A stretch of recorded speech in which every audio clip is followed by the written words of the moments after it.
Well, thank you, and good morning. Thanks, Senator Leahy, for creating a public forum of extraordinary importance to discuss a free and equal internet for businesses of all sizes. As Vermont business owners, my family and I deeply appreciate the opportunity to share our perspective on a vital national issue. We're honored by the Senator's invitation to support the interests of small companies here in Vermont and all across America. For over 70 years, our family business, the Vermont Country Store, has delighted generations of customers by selling hard-to-find products through the mail. Following in the footsteps of our dad, Lyman, my brothers Gardner, Elliot, and I are the third generation of our family to run the business started by our grandparents, Vrest and Mildred. In the fall of 1945, Vrest printed our very first round of catalogs on the printing press in his garage, and Mildred mailed them out to folks on her Christmas card list. The following spring, Vrest opened our now famous retail store in Weston. He added the Bryant House restaurant in 1959, a second store in Rockingham in 1968. Today we're known as the purveyors of the practical and hard to find, delighting countless customers, all ages, with memories of earlier, simpler times. For most of our history as storekeepers, we have relied on mail to do business with our customers. Mail was affordable, dependable, and available on the same terms to everyone in America. Over 100 years ago, rural free delivery brought mail and packages to rural farm families, transforming the U.S. Postal Service as an engine of commerce that enabled the fastest growth of free enterprise in human history. With the later commitment to rural electrification and the development of the interstate highway system, spectacular new opportunity was created for every citizen, no matter where they lived, and for every business, no matter how prosperous or politically connected.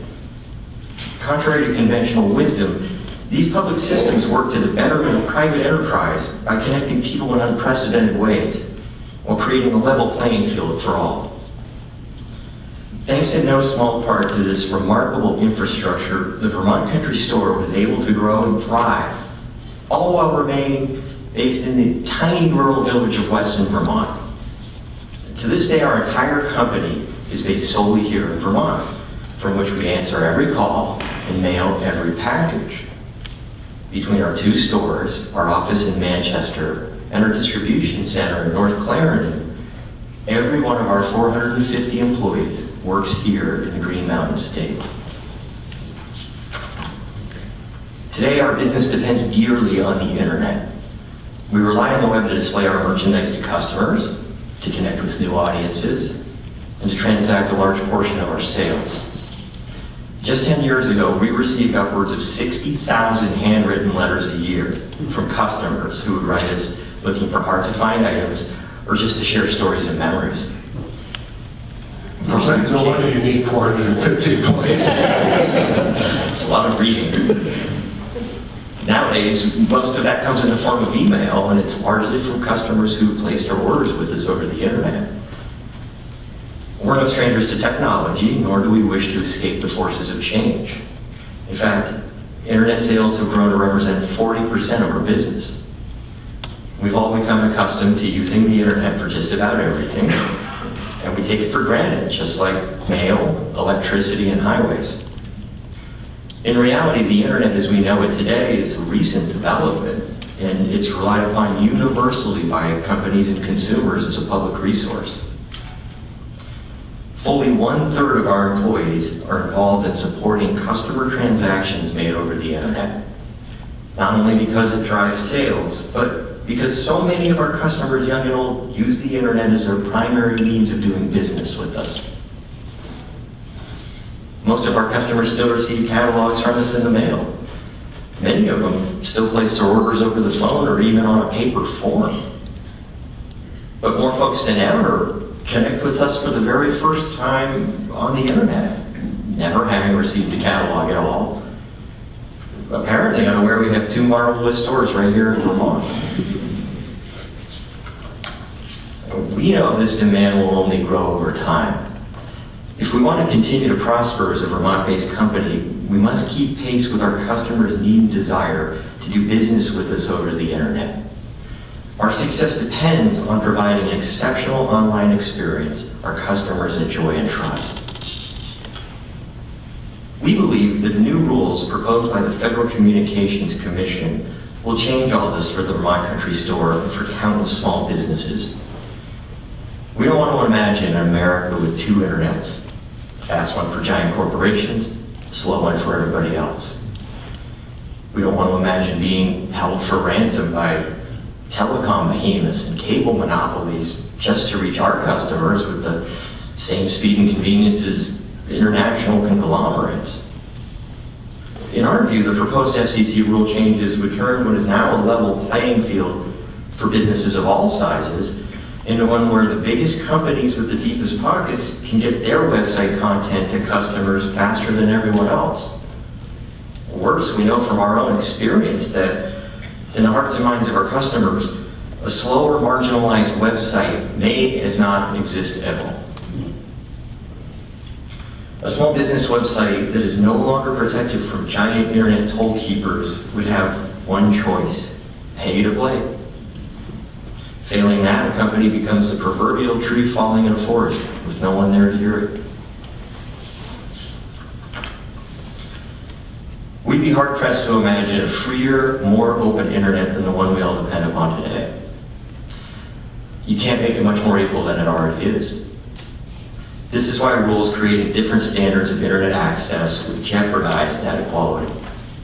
It's not hard to imagine small businesses forced to suffer demolition by neglect in the internet slow lane, or to endure ruinous costs to squeeze into the internet fast lane with the big guys. That's a lose-lose proposition that would push small businesses, increasingly dependent on the internet, to close up shop for good.